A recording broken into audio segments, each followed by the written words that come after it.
Okay, so we're here with Jennifer Dinoia. She has a production company called. Uh, Beyond Pearls Productions. Okay, great. So tell us about Beyond Pearls Productions. I would love to. So it's a company where we really enjoy sharing the joy of juggling and dance and other art forms to audiences of all ages. And it sparked with my love of theater. I was an actor, and then I started dancing to help the acting, and I just adored the dancing. And then I always loved juggling. So when I got my first angel donor in my early 20s for my first show, I thought, I don't know how to put on a whole show, but I love juggling. I'll put in some jugglers. So that's kind of been the formula of all the shows since then, or smaller projects, whether it's video during the pandemic or other programming that we do, is to have a little bit of dance, and that's ballet, contemporary, and juggling, object manipulation, and then circus. We have clowning sometimes, and theater. And with the pandemic, a lot of choreographers started dabbling in video, so we also now have video, not only during the pandemic, but beyond. So I like the beyond because depending on what I'm interested in, we could have that in the show. So I don't want to limit myself, but it has always been, over the decades, those main mediums. I noticed that you never do the same show twice every year. You always do something different. Like the first show was like Equilibrium, right? And then you never did again Equilibrium 10 years later. You just kept on evolving and trying different shows, different themes. Right. Well, a lot of companies, they'll have a season and then they'll redo a past, they'll have a premiere of like 20 minutes and then they'll do something from the past, right? And they'll restage that. I honestly don't fully know how to do it exactly the same. I guess it's always a little different. And I also love, that's just me, I love to do something new. However, I know it is good to do that, so I wouldn't mind, like, our last show, Gravity, was in May in Los Angeles, and we're going to have our home season in March of next year, 2025. So we're planning on doing that show refined, like taking out, like the beginning was a little too long, and obviously improving it. It would be a different title. I don't know. Okay. But and then maybe doing another premiere in addition to Gravity or the Solar System show. Oh, okay. But we could take, for example, video footage of Equilibrium, my first show, which we all love, and then just redo that exact show. Okay. And use the soundtrack and take the movement, and restage it on dancers. So that's not a bad idea. We just haven't really done that. But I have sometimes reused a song and then tweaked it, or. What I liked about the Equilibrium is that there was a story in the dance, like, with the arrow and the thing. So there was a little of intrigue there. It was not just a plain dance and a solo dance, and I like that. I wish you would bring back on the stage a story, dancers, not just one solo. Well, we will have more dancers on stage at the same time. I think some of it has been logistical, of not being able to cast more dancers for the last show. Definitely that was not part of the vision. But like the first show was a myth about, it's a beautiful story. It was about how the sun rises every day, right?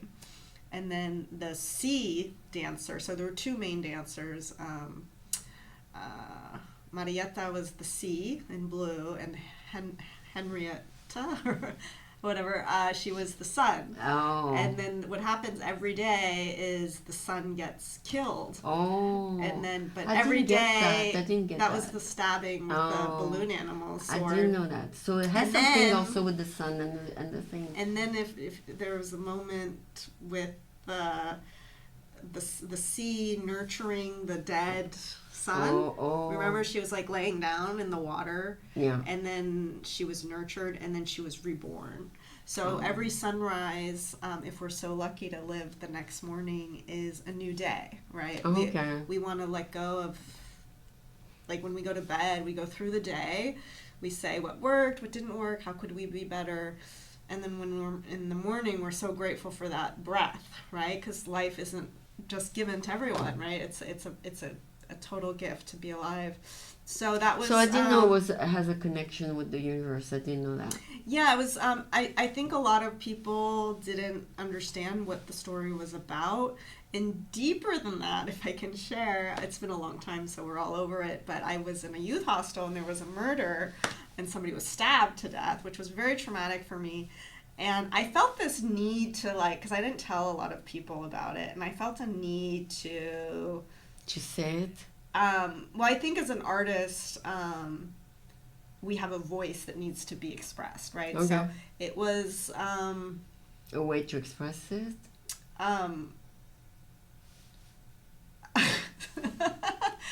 It was for me.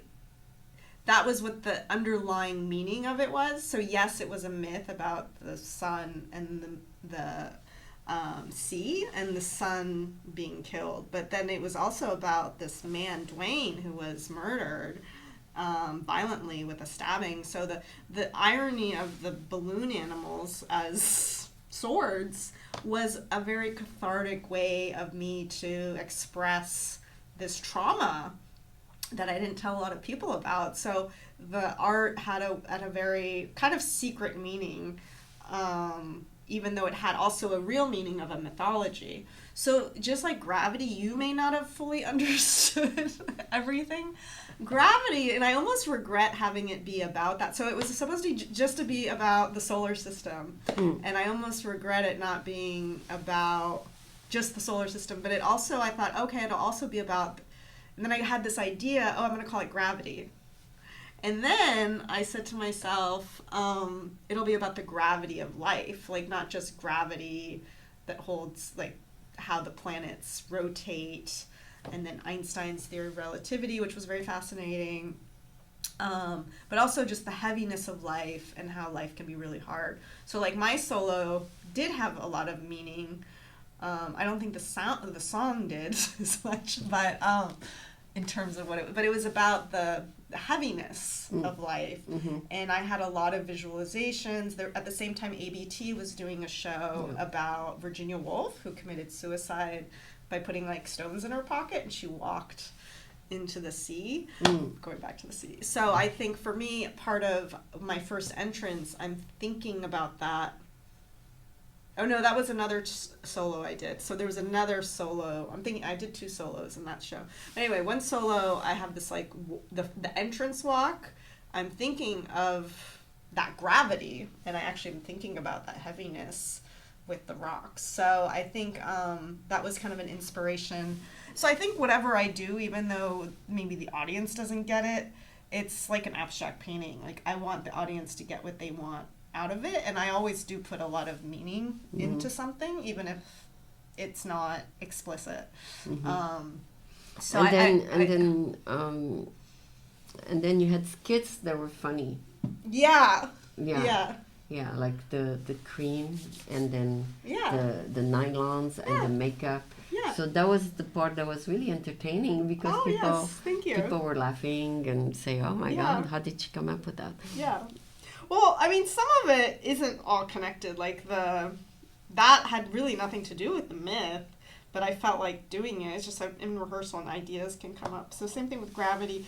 But I'm okay with it not all making sense, you know? Okay. I think life doesn't make sense. Like I was taking dance class, and then for some reason, somehow I came here, and now I'm here being interviewed. Like the day sometimes doesn't go as planned. that's what life is. Oh, okay. So I think a show, yes, you can have one clear idea being expressed, but you can have a variety within an idea or juxtaposition of opposition. And I love opposition, and I love things to be a little absurd, wacky. I think it's fun. Okay. So, and then you started introducing children in your show. The square, the Equilibrium Square had children with the cubes and the little girl. Equilibrium cubed? Yeah. I mean square, Equilibrium... Cube. Not cubed. Square. Squared. That's the right word. Oh, squared. Okay. The one in Boulder with the little girl? Yeah. Yeah. So you started to bring in kids in your shows. Yeah. Like you did also with Sunset Awakened. Right. So J.C. Lawson was a student of mine. I was a tutor in Boulder, and I wanted her in my show. She was super smart, cancer survivor, and her mom was the coolest mom ever. She lost a son as well that died. She was just, they were such a positive family. I know you're don't want to, my mom doesn't like to talk about anything negative, but so the mom was very positive. I said, oh my God, how can you be so positive? So much tragedy in your life. And she's like, oh, I have no other choice. I have other children. Oh. I have to take care of them. Oh. So JC, actually, she was so funny. One time I was tutoring her, and she said, "You're a weirdo head." I thought that was so cute. But JC was great. She represented beauty. So that show was about the Tree of Life, which I was interested in at the time. So I read a lot of books, studied with many rabbis in Boulder. And Tiferet is the heart center. Mm-hmm. So I thought, what is more beautiful than children? So she was kind of for me at that time, what I thought the heart center represented. Oh, and that girl is probably now a teenager or more. I'd have to do the math. I mean, what year was that? She's probably, I don't know. she's She's an adult. Yeah, I would say. She's probably 18. Definitely. I've tried to look her up because I want to just give her the footage or say hello. But I'm not quite sure where she is. If she's watching, hi. But yeah, and then Sunset Awaken was very beautiful. And I have to give thanks to Joe Pasanzio, who's an amazing clown. And he has a show going to Edinburgh Fringe Festival this summer called Game Show. And he and I manifested bringing in a wonderful audience of children where we interacted through the quiz show. So maybe he took my idea of doing a quiz trivia game with them, and also teaching them to juggle, which is one of our wonderful mission statements of the company, is to teach children to juggle as well. Yeah, I've seen that in your last shows. I mean, where you involve the kids a little bit. Yeah, we want to have children. We're going to start maybe camp. We're having interactive, just free playground, beach, park, just leaving props out and having a little dance area and music for not only children, adults as well, just to play. Okay. Playtime. It'll be every Sunday?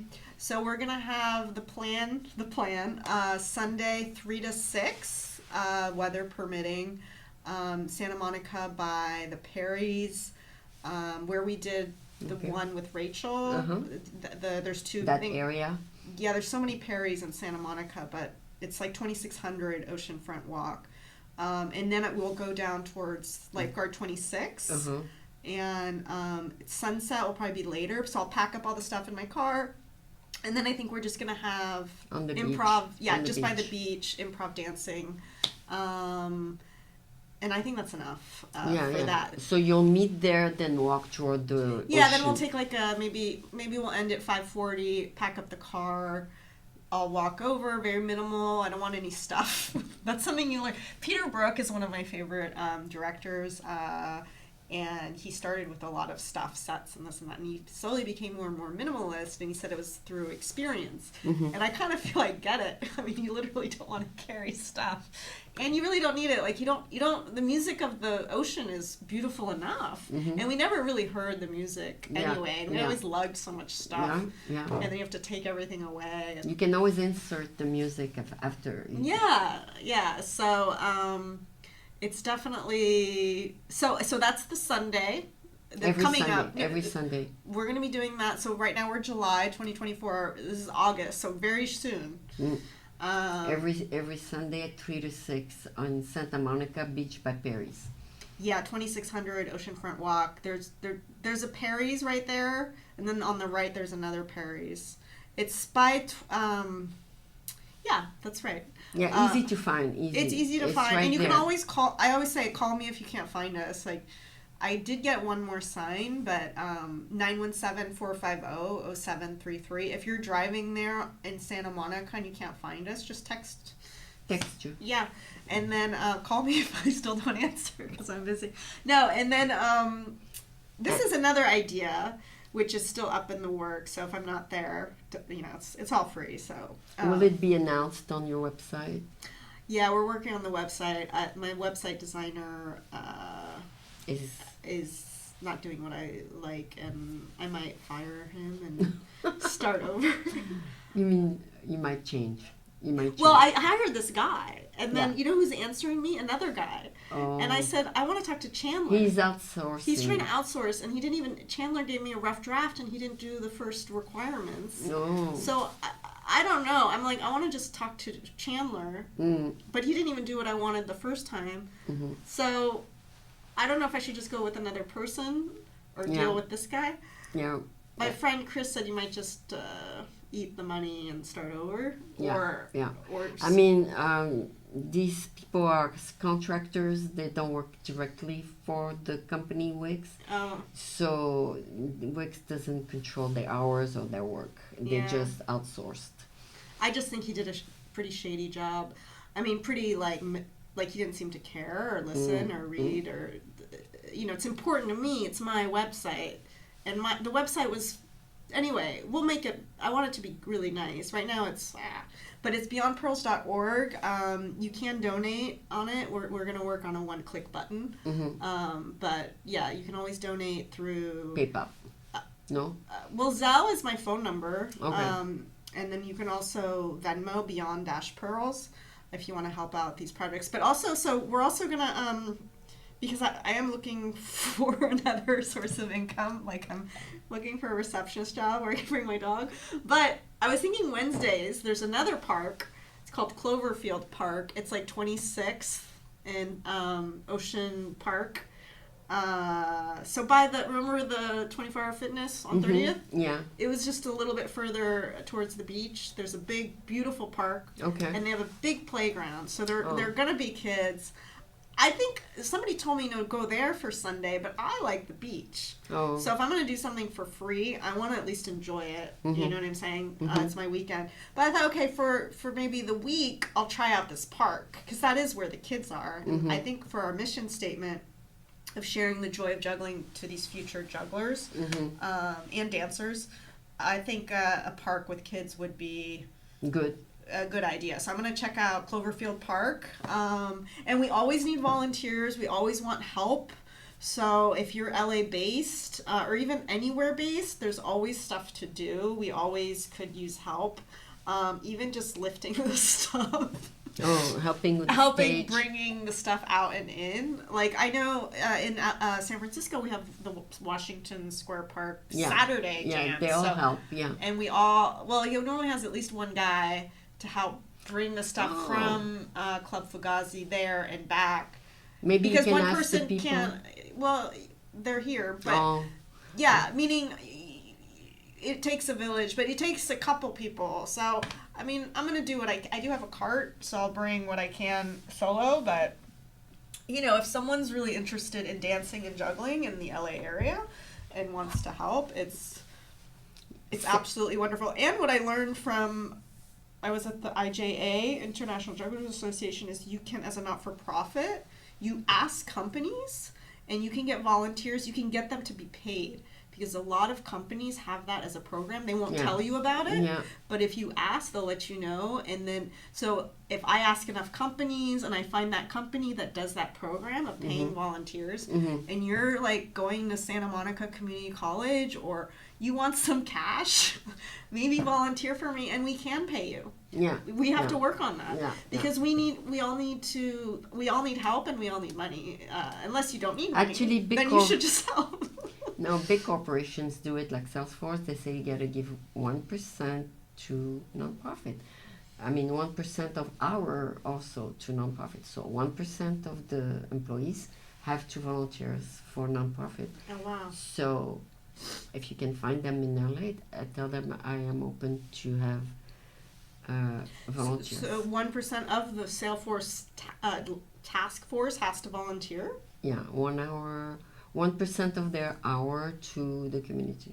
Oh, that's wonderful. I should definitely tap into Salesforce. But are they in LA? That's what I was wondering. But other companies are doing it. Other companies are doing it. A lot of people ask me, are you going to do anything in San Francisco? And I took dance class today at Lines Ballet.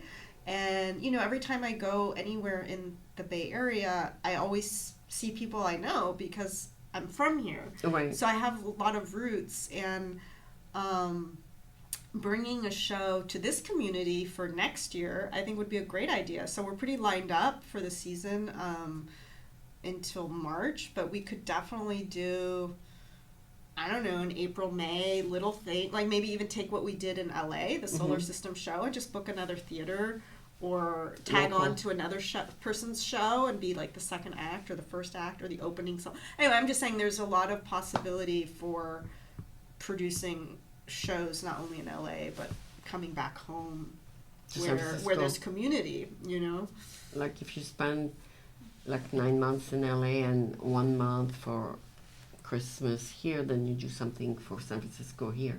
Yeah, I think that's a very good idea to think beyond also location. Like you could rehearse something really tightly and then just bring it up quickly, like people fly Southwest so much. So especially if we use that minimal idea with the set, and everything being minimal, then, just having, say, 5 performers and then getting an airline partner to help with transportation costs and a hotel partner, which so many hotels have empty rooms, as we know. So it's a great tax write-off for them. But we're all heading in the right direction. So it's super exciting work. So the name of your next show is? You don't know yet? So I like the idea of the playground. It's not a show, but it's going to be the community offerings that I talked about. Oh, the weekly thing? The Sunday and Wednesday. So it's just Kevin Axtell, who's on our team, mentioned it being called a dance juggling jam, just a jam. But I kind of I like calling it like the playground. I don't know, something about that word I like. You can play. Because we're here to play. Okay, and then... And I still want to do a show. Like, I still want us to go to the beach on Sundays and do, even if it's improv. Okay, and then the official March show is not named yet.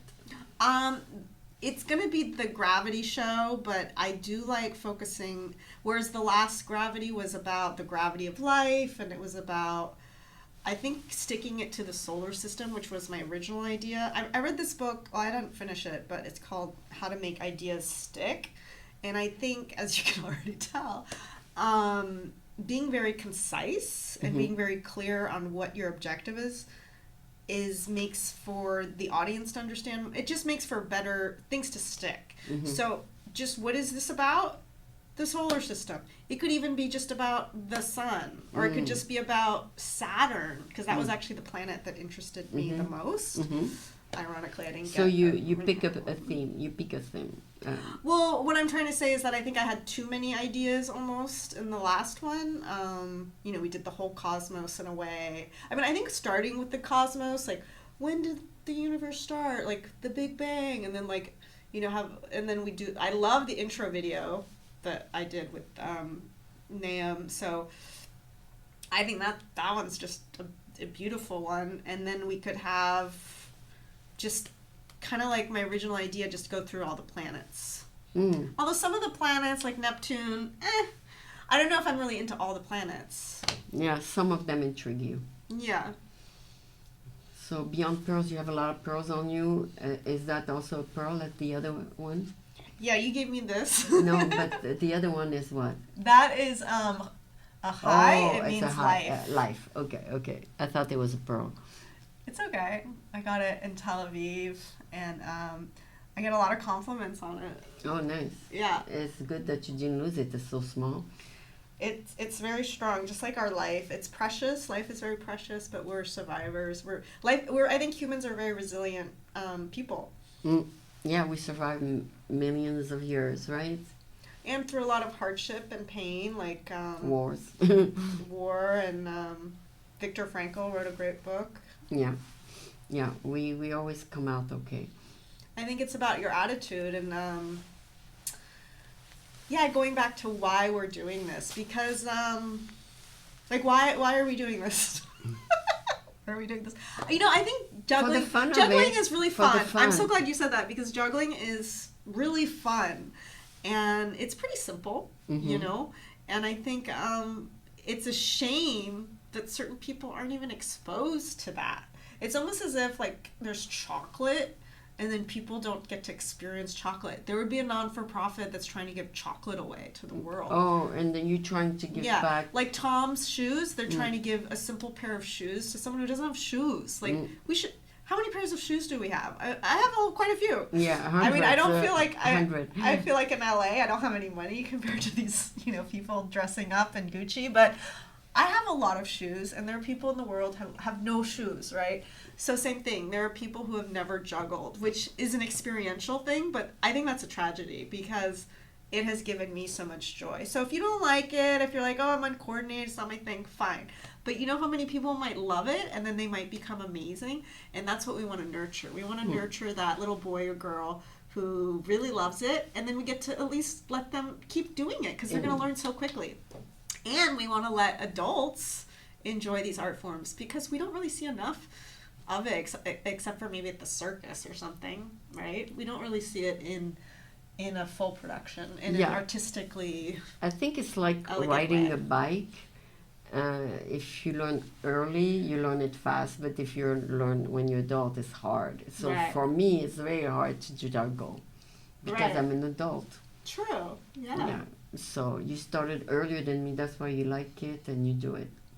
I mean, it wasn't super easy for me to learn, but it definitely brought me a lot of joy. And I love to pass, and I love to juggle, and some people don't like it as much. No, it's not that they don't like it. They feel that they don't know how to do it well enough. Well, it does take time to learn. I think it does take... I always say you could learn it. You just have to spend a little time. Yeah. But do you want to put in that time? I mean, sometimes there's a prop that looks cool, but I don't want to put in the time. Oh. I'm like, I have enough stuff I want to practice. Oh, okay. So that's on the table for 2024, going on 2025. Right. So we have, we have the jams, the playground, beach jam, and shows. So it's going to be just the beach on Sunday and Wednesday at the park? That's my plan. Okay. And then once the new year starts, you're going to work on that new production for March. So I thought I would do about 5 minutes of new content per month. That way when March rolls around, it's ready and then we can refine it. So we already have certain content like the videos. We're going to probably just put that in the March of next year's show. So we've made 4 videos. I don't know if I'm going to... No, but is it going to... But the show itself is going to be on the beach? No, so great question. We're performing that probably at the Broadwater in Hollywood at the main stage, or another venue that's similar that has a big screen for the videos. And then we want to have high caliber jugglers to do like the ring section, and I want ring passing. So basically it'll be like Gravity, but refined and up a notch, and more dancers. So I would like at least 3 dancers. And a couple kids maybe? Maybe. I haven't thought about that. Well, if you can find them, you gotta find them. Yeah, and we're gonna have matinees, so that's one thing. Is the focus okay? I feel like it's very blurry at times. Oh, maybe because of the cloud in the background. No, but us. I'm okay. I'll talk to him about it if you feel that there is an issue there. I mean, I just saw it wasn't very clear at one point. Yeah, maybe I'll ask him. Okay. So anyway, so it's gonna be inside in March, Yes. and the rehearsal will be on the beach. So we are seeking donated space for rehearsals. If anyone wants to donate a space. Currently I rehearse in a gym. Okay, and there's that gym one time we visited that has a huge space. Is that for a juggler space? Jack and Jerry's gym. Yeah. Yeah, I could rehearse there, but since I'm moving back to the west side, that's very far. So I could find another space to rent. I would prefer to get a donated space, like a church or something. I think that's a good idea. Yeah, space like a church gym or a synagogue's gym, like Pasadena Jugglers. They rehearse in a temple synagogue's gym. So they obviously built a relationship with that space, and then it's not being used anyway. So that would be a great idea, but I'd have to see about which churches and gyms. Maybe a Buddhist temple. I mean, I'm open as long as the ceiling's high and the floor is good. That's true. That's true. Like the space we went in Wisconsin, they had high ceilings. It's great. Was that? Yeah. Even like honestly, you have to think outside the box. Like Robert Moses got the empty Gap building on Powell and Market during the pandemic, and so I don't know if they so had many abandoned. There are a lot of abandoned buildings, so I have to get on that and also just be more aware and open to it. Like, I think in San Francisco, because of who I know, I could probably go to one of the dance studios and offer, like, I don't know, say, hey, I want to work on a piece. Can I use the empty space? And give you like $200 a month, and that would give me a lot, and they would give them money. Or yoga place, yeah. Or yoga place, like, I did a show at a yoga studio once, and that was, I think, free or very reduced payment because I knew a friend of mine knew the owner. So that's another great idea. Is like they don't have yoga classes all week long, so maybe 3 to 4.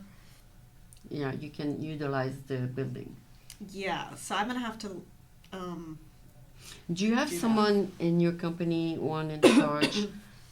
You are in charge of the production, right? You are the artistic director. But do you have someone in charge, for example, of the music, someone else in charge of the sound, someone else in charge of the fundraising? Do you have like officers or not yet? That's a good question. Well,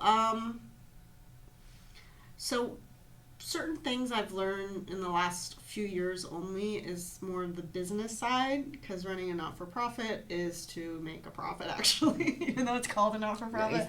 It's to have a profit. So when you apply for grants and this and that and do surveys, they want to know how much did you make off, we have a t-shirt for sale on the website, beyondpearls.org. So if you want to buy our beautiful t-shirt, that's a way to make profit. When we did Gravity, I sold food and beverages that were donated. You can do that, right? So that's another way to make profit. Ticket sales is a way to make profit. Revenue, basically mostly revenue. Yeah, so donations, grants, foundations, individual donors, I think I said that, and then you can make money. So we're also having a fundraiser. That's November 4th. It's a Monday in LA, so locations to be announced, but we're inviting people to just connect and have an hors d'oeuvre, some champagne, and to learn more about the company. We also have a raffle, Rally Up, if you want to donate an item, like a restaurant, maybe you own a restaurant, and it could be anywhere. because we have people who follow us, on Facebook. I know people. Yeah, November is good because just before Thanksgiving. Yeah, and a lot of people do fundraising at the end of year before that. So we're going to sell raffle tickets online, so everything's virtual. And then, I'm offering a week of free juggling classes. Not free, sorry. So you say you want to say you're watching and you're like, I want to learn how to juggle. So you order your juggling balls from like Taylor Glenn or Renegade Juggling or wherever. And then you say, I'm going to buy 10 raffle tickets. I really want to take Jenn's class. Hopefully. I don't know how raffles work. I want to learn. So you win that prize, and then there'll be a Zoom, and then you're going to learn how to juggle that week. So by the end of the week, you'll learn how to juggle. But I just started asking recently, but, whatever service you have, someone might want it. So you'd be surprised. So if you have... You might also have something in your house you don't want, like some lamp. The only thing is the people have to ship. You have to pay the shipping to the winner. So say the winner is in Alaska and you offered, I don't know. Juggling balls is the best, I think. It's easy to ship. Yeah, so say, I didn't want to be too like, hey, at the IJA, but like if any of the vendors want to donate some props, we would gladly take them for the raffle. And then, it's a tax write-off. I don't know if that matters to you, but it's also a way to give back to community, and then a way to help us put on our productions, which are very expensive, and we're so low budget. Anything costs, and the time. I didn't even fully pay myself. So. You can also offer like a 5-minute juggling demonstration on your website every week, and this way people learn. They watch you do it. It's true. Put like an interactive one. Something they can watch. I'll have to be honest with you. Like I like to teach kids how to juggle, but I don't know. After the Cascade, I'm kind of bored with teaching an adult. Like I think you just need to practice. I pretty much practice. I don't feel like okay. So it's not something you teach. It's something you watch and do. Mostly. However, you can get. There are a lot of people like. Great jugglers, far superior than myself, who have these online juggling schools. Okay. And I actually signed up for one, and then it's like a gym. I almost never have gone. Oh, okay. And then I also am kind of like, I don't know, it bores me. It's better to just do it. I like going to juggling club, and then you're working on something. Like, say I'm working on my flats, right? Yeah. So I was working on my flats, and then Spencer and Jolie, who I wanted to fly out for Gravity, I saw him at Kevin Axtell's Club Congress. I didn't even know he was that good when I asked him or something when I met him. But I'm just naturally drawn to talent. He's like a really great juggler. I am. I always seem to be attracted to like, I didn't know you were that good. But anyway, so I talked to him. I said, how are my flats? And then he'll give me like, he'll give a little comment. You met him in the club? I met him at a 3-day like juggling conference.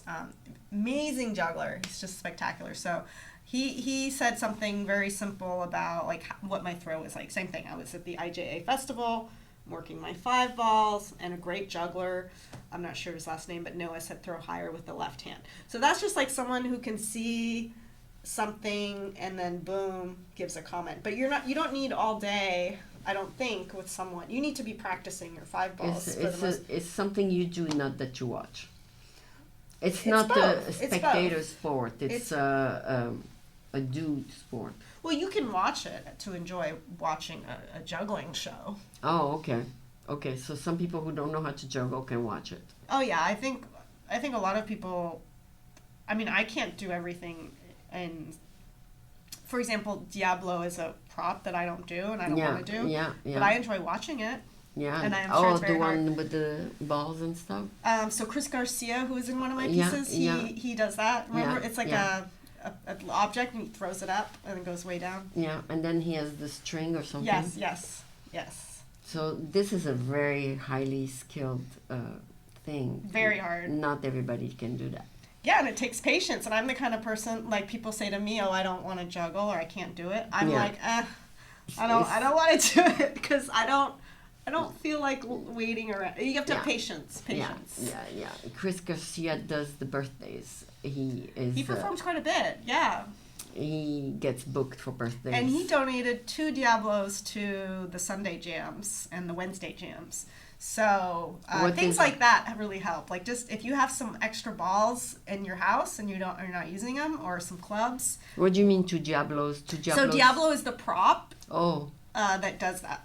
Oh. Yeah. So he donated just when I saw him. Oh, yeah. nice. Oh, that's nice.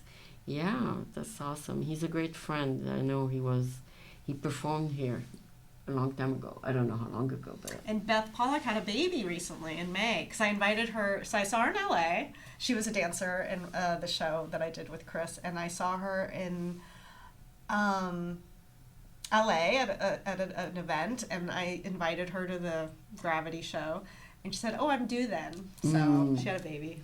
So maybe next one, March, she can show up. Yeah, I think it would be great to have little babies in the audience. Yeah. So it's great to have a crying baby while you're juggling. Yeah, the baby will be like 6 months by then, or more. So he'll be maybe almost a year. So yeah, Jenny, I'm glad you refreshed me on all your plans, and it looks like you have a lot on your plate. So just take one bite at a time. You know, that's how you eat an elephant, one bite at a time. One step at a time. Absolutely. I took dance class in person, and made me realize that I love it, and I need to go in person more. There's nothing quite like the live piano, and being in person. And the space, and it's just such a gift to dance. Yeah. You know, our bodies are revived. I was gonna say they decay with time. I saw some people that I hadn't seen in a long time, and I mean, you say, oh, they look older, but they're saying the same thing when they see me, right? Like, oh, I look older, but they're still kicking it. And I think you do have to really tackle like your body if you keep working.